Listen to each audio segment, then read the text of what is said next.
Hello everyone, I'm Saket Bajpayee, Director of Prayas Physics Classes, Dehradun. Welcome students, let's have a look at this beautiful problem from Herodov. The question says, a very long straight uniformly charged thread carries a charge lambda per unit length. Find the magnitude and direction of the electric field strength at a point which is at a distance y from the thread and lies on the perpendicular passing through one of the thread's ends.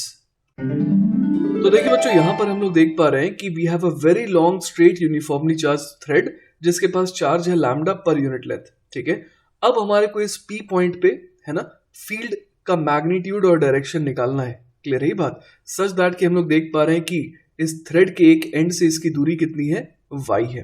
ठीक है, तो देखिए बच्चों इस सवाल को solve करने के लिए अपने को क्या करना होगा, अपने को किसी x दूरी पर है ना, लेट अस से कि किसी x दूरी पर जाना पड़ेगा और वहां से और कितना ऊपर जाना पड़ेगा, लेट अस से कि अपने को dx और ऊपर जाना पड़ेगा, जिससे कि अपने को क्या मिल जाए, जिससे कि अपने को एक बहुत छोटा सा एलिमेंट मिल जाए जिसको हम लोग एक पॉइंट एलिमेंट की तरह ट्रीट करवा पाएंगे, है ना, जिसके पास चार्ज कितना होगा। तो हम लोग समझ पा रहे हैं कि इसके पास charge dq will be equal to lambda into dx हो जाएगा, क्योंकि यहाँ पर चार्ज पर यूनिट लेंथ अपने को लैम्डा दे रखा है और ये लेंथ हमने dx ली है। तो इसकी वजह से हम लोग समझ पा रहे हैं कि इस P पॉइंट पर फील्ड हम लोग कुछ इस तरीके की यहाँ पर फील कर सकते हैं। क्लियर है ये बात? तो ये जो DE है ना, सबसे पहले हम लोग वो निकाल लेते हैं। ठीक है, तो अब देखिए बच्चों बड़े आराम से हम लोग समझ सकते हैं कि जो DE की वैल्यू होगी वो क्या होगी।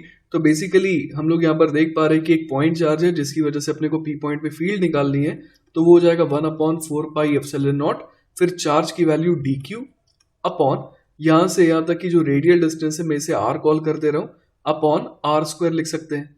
क्लियर है ये बात?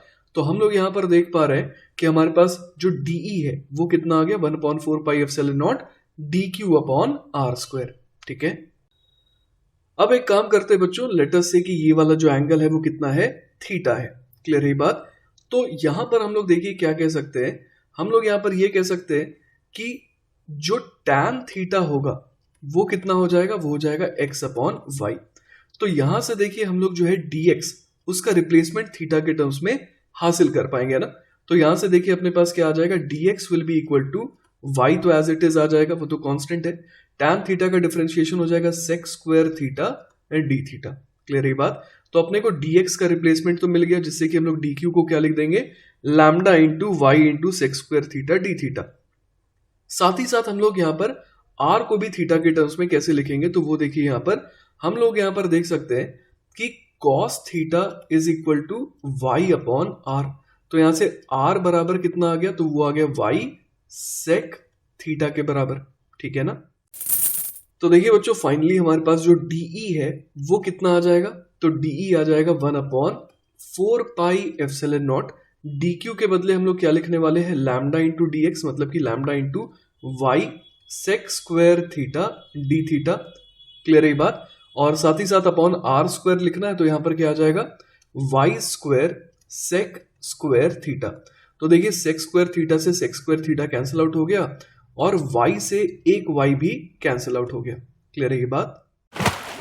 तो देखिए बच्चों यहां से अपने पास सिंप्लीफाई होकर के DE कितना आ गया, तो वो आ गया 1/4 पाई एप्सिलॉन नॉट, फिर आ जाएगा lambda d theta divided by y। Clear है ये बात? तो देखिए बच्चों जैसा कि आप देख पा रहे हैं कि मैंने इस तरीके से एक्सिस को यहाँ पर डिफाइन करा है, इसे y एक्सिस और इसे मैंने x एक्सिस कॉल करा है। तो हम लोग यहाँ पर एक कंपोनेंट यहाँ पर देख पा रहे हैं, d का कौन सा हो जाएगा, DE का y कंपोनेंट, और एक कंपोनेंट इस तरीके से हो जाएगा जिसे हम लोग कॉल क्या करेंगे, DE का x कंपोनेंट। क्लियर है बात? और इस डायग्राम के करस्पॉन्डिंग हम लोग देख पा रहे हैं कि जो फील्ड आएगी है ना, उसका y कंपोनेंट तो पॉजिटिव रहेगा राइट की तरफ, लेकिन जो x कंपोनेंट है वो नीचे की तरफ आता हुआ हमें दिख रहा है। क्लियर है ये बात? तो इसलिए हम लोग यहाँ पर ये समझ पा रहे हैं कि जो x कंपोनेंट आएगा वो इन दी एंड कैसा होगा, नेगेटिव x डायरेक्शन में आएगा। ठीक है, तो फिलहाल बच्चों अगर हम लोग मैग्नीट्यूड्स की बात करें ना, मैग्नीट्यूड्स की बात करें यहाँ पर, तो हम लोग यहाँ पर क्या लिख देंगे कि अगर DE के ऐसे सारे के सारे y कंपोनेंट्स को इंटीग्रेट कर दें है ना, तो हमारे को क्या मिल जाएगा, हमारे को मिल जाएगा electric field along y axis. तो DE का y कंपोनेंट कितना हो जाएगा, तो हम लोग यहाँ पर समझ पा रहे हैं कि ये हो जाएगा DE cos थीटा। क्लियर है ये बात? क्योंकि ये वाला जो एंगल है ये भी क्या हो जाएगा, थीटा हो जाएगा, वर्टिकली ऑपोजिट होने की वजह से, है ना। तो यहाँ पर हमारे को किसे इंटीग्रेट करना होगा, DE के cos थीटा के कॉम्पोनेंट को। तो वो कितना आ जाएगा, तो वो देखिए बच्चों हमारे पास आ जाएगा 1/4 pi epsilon naught lambda upon y cos theta and d theta. ठीक है ना। अब देखिए बच्चों अगर हम लोग लिमिट की बात करें तो हमारे को ये समझ में आ रहा है कि थीटा को हमें कहां से कहां वेरी करवाना पड़ेगा। थीटा को 0 रखेंगे तो ये वाला एलिमेंट मिलेगा, और थीटा को 90 डिग्री कर देंगे तो अपने को जो इन्फिनिटी पर एलिमेंट है वो भी मिल जाएगा। तो हम लोग यहाँ पर क्या लिमिट रखेंगे, 0 से लेकर के π/2 तक। ठीक है ना। तो चलिए बच्चों इसे इंटीग्रेट करके देखते हैं क्या आ जाएगा। तो EY अपने पास है ना, मैग्नीट्यूड वाइज EY कितना आ जाएगा। तो सबसे पहले यहाँ पर हम लोग लिख देंगे lambda upon 4 pi epsilon naught y. Clear है बात। और यहां पर क्या आ जाएगा, यहां पर आ जाएगा cos थीटा d थीटा का integration that is sin theta, और इसमें लिमिट क्या रखेंगे 0 से π/2। तो ये कितना हो गया, ये हो गया lambda upon 4 pi epsilon naught y के ही बराबर। ठीक है। इसी तरीके से बच्चों अगर हम लोग DEX को देखें तो वो कितना हो जाएगा, तो वो बेसिकली हो जाएगा DE का sin थीटा कॉम्पोनेंट। क्लियर है। तो अगर इन्हें इंटीग्रेट करते हैं तो हमारे को इलेक्ट्रिक फील्ड का एक्स कॉम्पोनेंट मिल जाएगा, है ना, मैग्नीट्यूड वाइज। तो ये कितना हो जाएगा, तो ये हो जाएगा lambda upon 4 pi epsilon naught y और integration of sine theta and d theta आ जाएगा। क्लियर है ना। और जैसा कि हम लोगों ने ऑलरेडी डिस्कस कर रखा है, लिमिट हो जाएगी 0 से लेकर के π/2। तो यहां से देखिए अपने पास क्या आ जाएगा, lambda upon 4 pi epsilon naught y sine theta का इंटीग्रेशन माइनस कॉस थीटा 0 से π/2। क्लियर है। तो यहां पर भी हम लोग समझ पा रहे हैं कि ये इंटीग्रेट होकर के जब हम लोगों ने लिमिट पुट करने की बारी आई तो वो कितनी आ जाएगी, lambda upon 4 pi epsilon naught y ही आ जाएगा। ठीक है। तो ये अपने पास इलेक्ट्रिक फील्ड का एक्स कंपोनेंट आ गया। और अगर डायरेक्शन वाइज देखें तो इसे हमें क्या लिखना पड़ेगा, -i कैप। क्लियर है ये बात।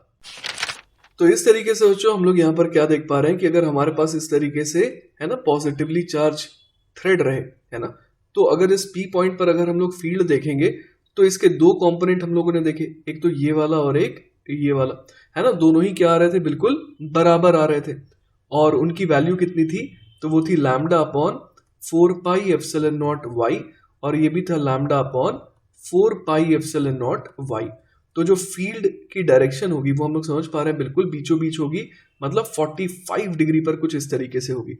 और जो नेट फील्ड का मैग्नीट्यूड होगा वो हम लोग समझ पा रहे हैं कितना हो जाएगा, इसका √2 टाइम्स, है ना, √2 multiplied by lambda upon 4 pi epsilon naught y, क्योंकि दोनों ही कंपोनेंट क्या है, बिल्कुल बराबर है। तो रिजल्टेंट जो है वो √2 टाइम्स हो जाएगा। ठीक है ना। तो ये हमारा हो गया मैग्नीट्यूड। क्लियर है ये बात। और डायरेक्शन के लिए हम लोग समझ पा रहे हैं कि यहाँ पर एंगल कैसा रहेगा, 45 डिग्री का रहेगा। ठीक है। तो इसी के साथ बच्चों हमारे इस सवाल का सॉल्यूशन पूरी तरीके से खत्म होता है। आई होप कि आपको ये सवाल का सॉल्यूशन अच्छे समझ में आया होगा। इन केस अगर कोई डाउट रह जाता है then feel free to contact me, I will be very happy to help you. Take care बच्चों, बाय बाय।